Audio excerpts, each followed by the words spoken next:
Hi students, welcome to my college programs. നമ്മൾ ഇന്ന് discuss ചെയ്യുന്നത് കോലാട് എന്ന് മാധവിക്കുട്ടി എഴുതിയൊരു കഥയും ഭീരു എന്ന ഒരു കഥ MT വാസുദേവൻ നായർ സർ എഴുതിയ ഒരു കഥയും.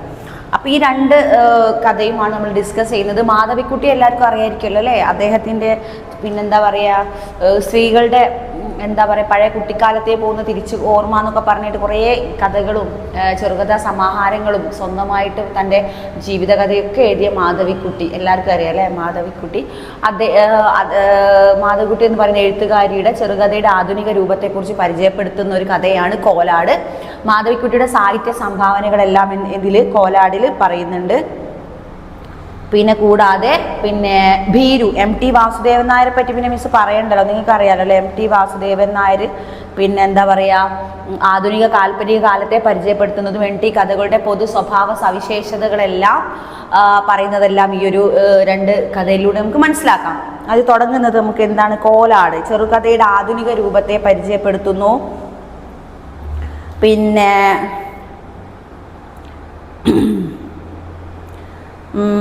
പിന്നെന്തിന് ആധുനിക ഘട്ടത്തെ കാൽപ്പനികതയെ തിരിച്ചറിയുന്നു. മലയാളിയുടെ മനസ്സിൻ്റെ ആഴത്തിലേക്ക് ഇറങ്ങി ആത്മനൊമ്പരങ്ങളും ഗൃഹാതുരതയും പറയുന്നു. കോലാട് ഒരു സ്ത്രീപക്ഷ രചനയായി അപഗ്രഥിക്കുന്നു. സാധാരണക്കാരായ വീട്ടമ്മമാരുടെ പ്രതിനിധിയായിട്ട് കഥാനായികയെ അവതരിപ്പിക്കുകയും ചെയ്യുന്നു മാധവിക്കുട്ടി. പൊതുവെ എന്താണ്, സ്ത്രീകളെ മുൻനിർത്തിയാണ് നമ്മുടെ മാധവിക്കുട്ടിയുടെ പല കഥാരചനകളും മുന്നോട്ട് പോകുന്നത്. സ്ത്രീകൾ അനുഭവിക്കുന്ന വിഷമങ്ങളും സങ്കടങ്ങളും പിന്നെ അവരുടെ സ്വാതന്ത്ര്യമില്ലാത്തമായ അവരുടെ അവസ്ഥയൊക്കെ ഈ ഒരു കോലാട് എന്ന് പറയുന്ന ഇതിലൂടെ നമുക്ക് എഴുത്തുകാരിലേക്ക് എത്തിക്കാനാണ് മാധവിക്കുട്ടി ശ്രമിക്കുന്നത്. ഇതിന്റെ പ്രത്യേകതകൾ അപ്പം മിസ് പറഞ്ഞല്ലോ, എന്താണ് ആസ്വാദന കുറിപ്പ് രീതിയിലാണ് നമ്മൾ മുന്നോട്ട് പോകുന്നത്. ഇൻട്രൊഡക്ഷന്, കണ്ടന്റ്, കൺക്ലൂഷൻ. ഇൻട്രൊഡക്ഷനിലാണ്, അതായത് ഇൻട്രൊഡക്ഷനിൽ എഴുതുമ്പോഴാണ് എന്തൊക്കെ വരിക, അത് ചേരുമ്പടി ചേർക്കാനോ വൺ വേർഡൊക്കെ അതിൽ നമ്മൾ കവർ ചെയ്ത് പോകും. നെക്സ്റ്റ് വരുന്നത് കണ്ടന്റ്. കണ്ടന്റ് മീൻസ് എക്സ്പ്ലനേഷൻ ആണ്. ആ എക്സ്പ്ലനേഷൻ എങ്ങനെ ചെയ്യും? പിന്നെ കഥ മനസ്സിലാക്കിയിട്ട് എഴുതുക. Last conclusion. അതോടുകൂടി ആസ്വാദന കുറിപ്പ് കഴിയും.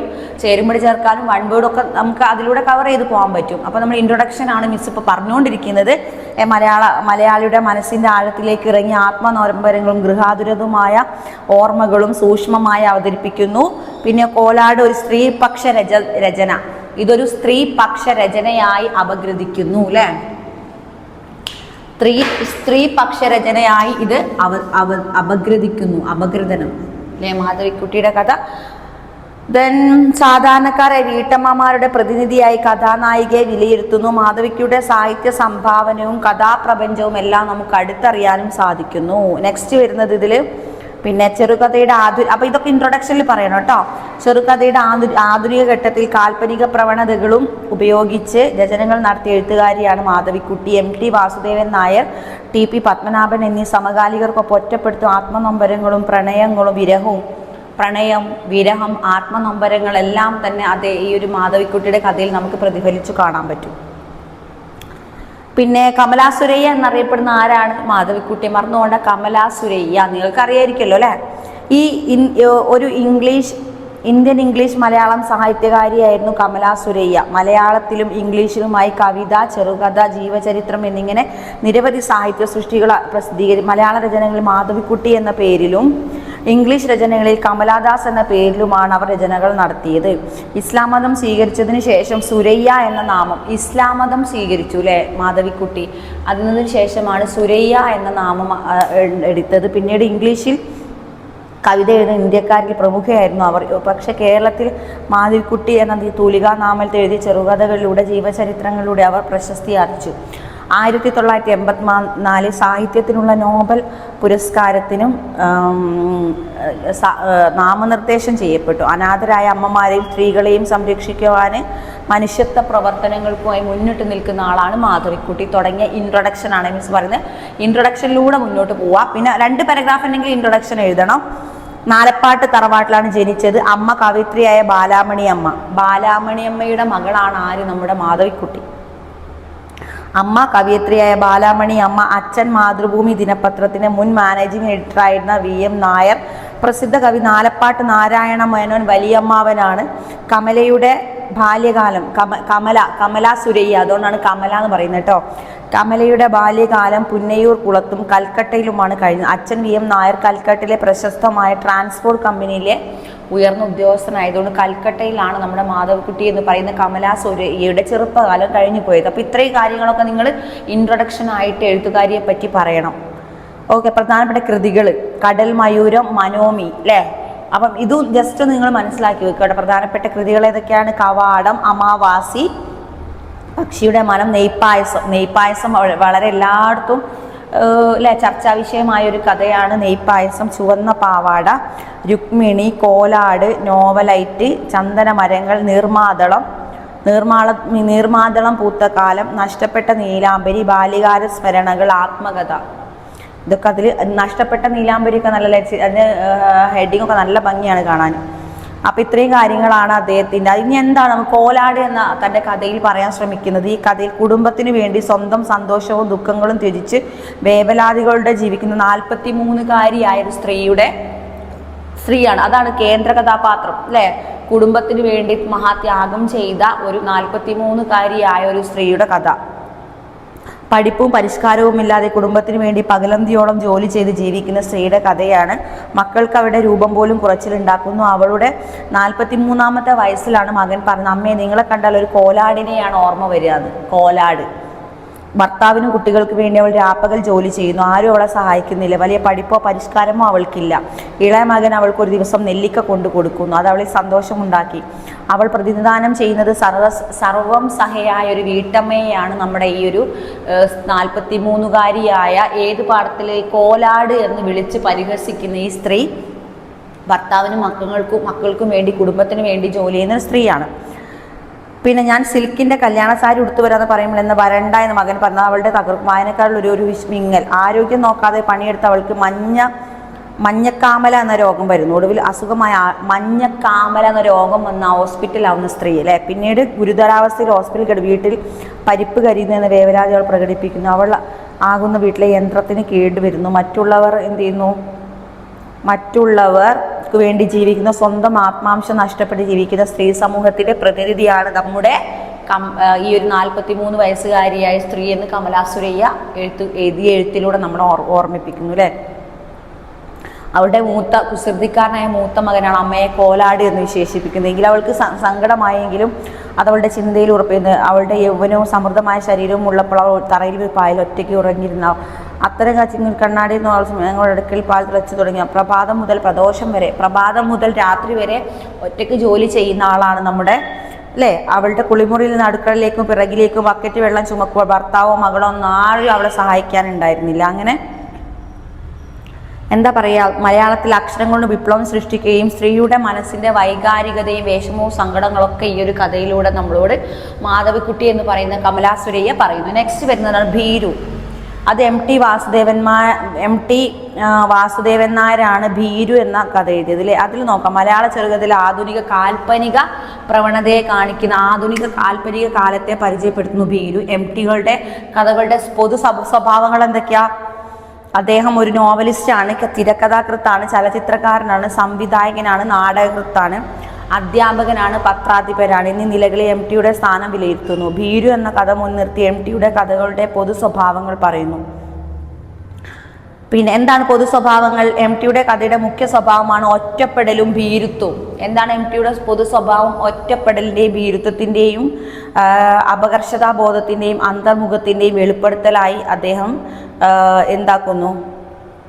പിന്നെ മനുഷ്യരുടെ ജീവിതത്തിൽ ഈ രഹസ്യ സ്വഭാവമുള്ള നിരവധി കഥകൾ എം ടി എഴുതിയിട്ടുണ്ട്. പിന്നെ അദ്ദേഹത്തിന് നേരത്തെ പറഞ്ഞ പോലെ തന്നെ നമ്മൾ എങ്ങനെ എഴുതും? ആസ്വാദനക്കുറിപ്പ് ഇൻട്രൊഡക്ഷന് വേണ്ട അത്യാവശ്യം കിട്ടിയില്ലേ? എം ടി വാസുദേവന്മാരുടെ പ്രത്യേകതകൾ മനസ്സിലായില്ലേ? വിക്ടോറിയ കോളേജിൽ ബിരുദ പഠനം പഠിക്കുമ്പോഴാണ് രക്തം പുരണ്ട മൺതരികൾ എന്ന ആദ്യത്തെ കഥാസമാഹാരം പുറത്തിറങ്ങിയത്. 1954 ന്യൂയോർക്ക് ഹൊറാൾഡ് ട്രിബ്യൂൺ സംഘടിപ്പിച്ച ലോക ചെറുകഥാ മത്സരത്തിന്റെ ഭാഗമായി കേരളത്തിൽ മാതൃഭൂമി നടത്തിയ കഥാമത്സരത്തിൽ എം ടി 1ാം സ്ഥാനം നേടി. ഓക്കെ, പിന്നെ പ്രധാനപ്പെട്ട കൃതി മഞ്ഞ്, കാലം, നാലുകെട്ട്, രണ്ടാമൂഴം, അത് മറന്നു പോകരുത്, രണ്ടാമൂഴം, അസുരവിത്ത്, വാരാണസി, ഇരുട്ടിൻ്റെ ആത്മാവ്, വാനപ്രസ്ഥം, ബന്ധനം, കർക്കിടകം, ചെറിയ ഭൂകമ്പങ്ങൾ, കാതികന്റെ പണിപ്പുര, വൻകടലിലെ തൂവെള്ളക്കാർ, അമ്മയ്ക്ക്, മുത്തശ്ശിമാരുടെ രാത്രി, രമണീയം, ഒരു കാലം എന്നീ ലേഖനങ്ങളൊക്കെ അദ്ദേഹത്തിൻ്റെ ലേഖനങ്ങളാണ്. എന്താ നോക്കാം, നമുക്ക് എന്താണ് ഈ മനുഷ്യപുത്രി നോക്കാം. ഒരു ഹോസ്പിറ്റലിന്റെ പശ്ചാത്തലത്തിൽ നടക്കുന്ന കഥയാണ് ഭീരു. ഉത്തമ പുരുഷൻ കഥ പറയുന്ന രീതിയിലാണ് ഇതിന്റെ അവതരണം. ഒരു മാഷാണ് കഥാനായകൻ. ഭീരു ആരാണ്?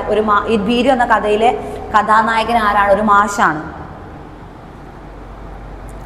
പിന്നെ അസ്വസ്ഥത നിറഞ്ഞ അന്തരീക്ഷമുള്ള ആശുപത്രി വരാന്തയിൽ കൂട്ടിരിപ്പിനെത്തുന്നതാണ്. വേദനകളുടെ ലോകത്തെപ്പറ്റി ധാരാളം വായിച്ചിരുന്ന അദ്ദേഹം തനിക്ക് അവിടെ നിൽക്കേണ്ടി വരുമെന്ന് മുമ്പൊരിക്കലും കരുതിയില്ല. ആരംഭങ്ങളും അവസാനങ്ങളും അനവധി വട്ടം കണ്ട അവിടുത്തെ ഇരുമ്പു കട്ടിലുകളൊന്നും താൻ ചുമതല വഹിക്കുന്ന ജീവിതം നിവർത്തിയിട്ട് ഭാര്യയ്ക്ക് മാറാരോഗമാണെന്നറിഞ്ഞ് അവളെയും കൊണ്ടുവന്ന് അദ്ദേഹം അവിടെ തൻ്റെ കൂടെ പഠിച്ച ലക്ഷ്മിക്കുട്ടിയെ കാണുന്നു. അവളോട് പ്രത്യേകം ശ്രദ്ധിക്കണമെന്ന് പറയും. പിറ്റേന്ന് അദ്ദേഹം ഹോസ്പിറ്റലിൽ ചെന്ന് ഭാര്യയുടെ കട്ടിൽ ചുറ്റും സ്ക്രീൻ അവർ പ്രത്യേക പരിഗണന ലഭിച്ചു. ഭാര്യ വളരെ സന്തോഷത്തിലായിരുന്നു. ലക്ഷ്മിക്കുട്ടിയാണ് ഇങ്ങനെ ചെയ്തത്. പക്ഷേ ഏതോ തമിഴത്തിക്കുട്ടിയാണ് സഹായങ്ങളൊക്കെ ചെയ്തു. അവൾ അദ്ദേഹത്തെ കാണാൻ വന്നിരുന്നു. അങ്ങനെ തമിഴത്തിക്കുട്ടി സഹായിച്ചു എന്ന് കേട്ടത് അയാൾ പെട്ട അസ്വസ്ഥനായി. അതിൻ്റെ കാരണം നേരിട്ട് കഥാകൃത്ത് വെളിവാക്കുന്നില്ല.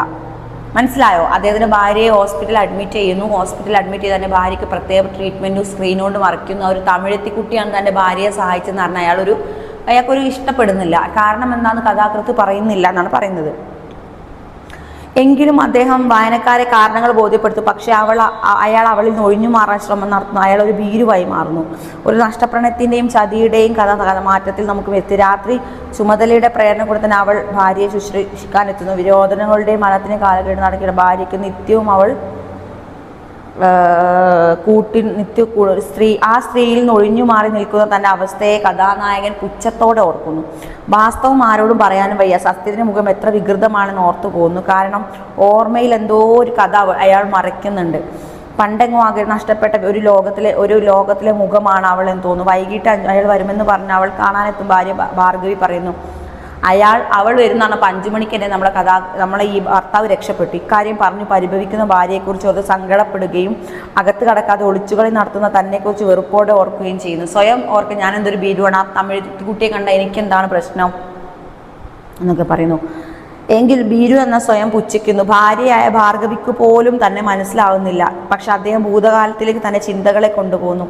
പാലക്കാട്ട് ഒരു പട്ടാണിത്തെടിയിലെ ജോലി സ്ഥലവും പഴയ വീടും അവിടെ വെച്ചുണ്ടായ അനുഭവങ്ങളും.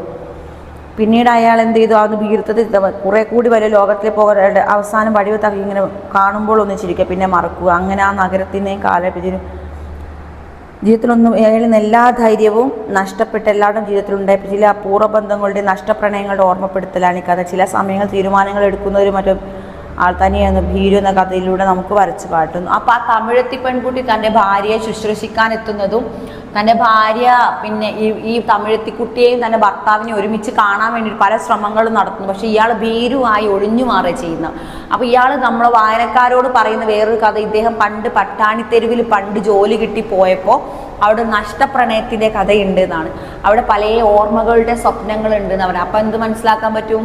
ഇയാളുടെ പഴയ ലവറാണ് അല്ലെങ്കിൽ പ്രണയിനിയാണ് ആ തമിഴത്തിക്കുട്ടി. അപ്പോൾ അവളെ അഭിമുഖീകരിക്കാനുള്ള മടി കൊണ്ടാണ് ഇയാൾ എന്ത് ചെയ്യുന്നത്? പെട്ടെന്ന് സ്കിപ്പായി പോകുന്നത്. അപ്പോൾ അതിൽ നിന്ന് എന്ത് മനസ്സിലാക്കാൻ നമുക്ക്? ഇയാളൊരു നഷ്ടപ്രണയത്തിലാണ്. നഷ്ടപ്രണയം കൊണ്ടാണ് ഭീരുവായിട്ട് അവളുടെ മുഖം കൊടുക്കാതെ ഒഴിഞ്ഞു മാറുന്നതെന്ന് നമുക്ക് മനസ്സിലാക്കാൻ പറ്റൂ അല്ലേ?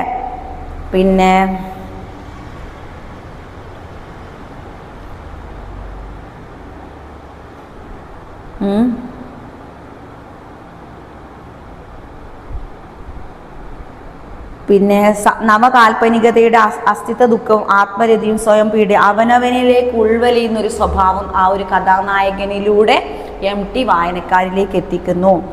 ആൾക്കൂട്ടത്തിൽ തനിയാകുന്ന വ്യക്തി അനുഭവിക്കുന്ന ആത്മസംഘർഷമാണ് ഈ കഥ.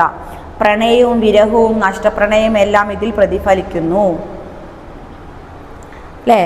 പിന്നെന്താണ്? ഭാര്യയുടെ ചികിത്സക്ക് വേണ്ടിയിട്ട് ഭാര്യയെ പിന്നെ ഇവിടെ ഹോസ്പിറ്റലിൽ അഡ്മിറ്റ് ആക്കിയിട്ടും ഭാര്യയോട് എന്തോ ഒരു കുറവ് പോലെയാണ്. പിന്നീട് അദ്ദേഹം ഭാര്യയുടെ അടുത്ത് പോകാൻ പറ്റാതെ, കാരണം അവിടെ തമിഴ് കുട്ടി വരുന്നുണ്ടല്ലോ ശുശ്രൂഷിക്കാൻ. അത് രണ്ടും വരുമ്പോൾ അവർക്കൊരു പ്രത്യേക ഇതാവുന്നു. അങ്ങനെ അയാൾ ഭീരുവായ ഒരു ഒളിച്ചോട്ടത്തിലേക്കാണ് പോകുന്നത് എന്ന് കഥാകൃത്ത് കറക്റ്റായിട്ട് നമുക്ക് പറഞ്ഞു തരുന്നു. പക്ഷേ അന്ന് പട്ടാണിത്തെരുവിൽ ഇയാൾ ജോലി ചെയ്തപ്പോഴുള്ള പ്രണയിനിയാണ് തമിഴത്തിക്കുട്ടി എന്ന് കഥ പറയാതെ നമ്മളോട് പറയുന്ന ഒരു കഥയാണ് ഭീരു എന്ന കഥ. ഓക്കെ,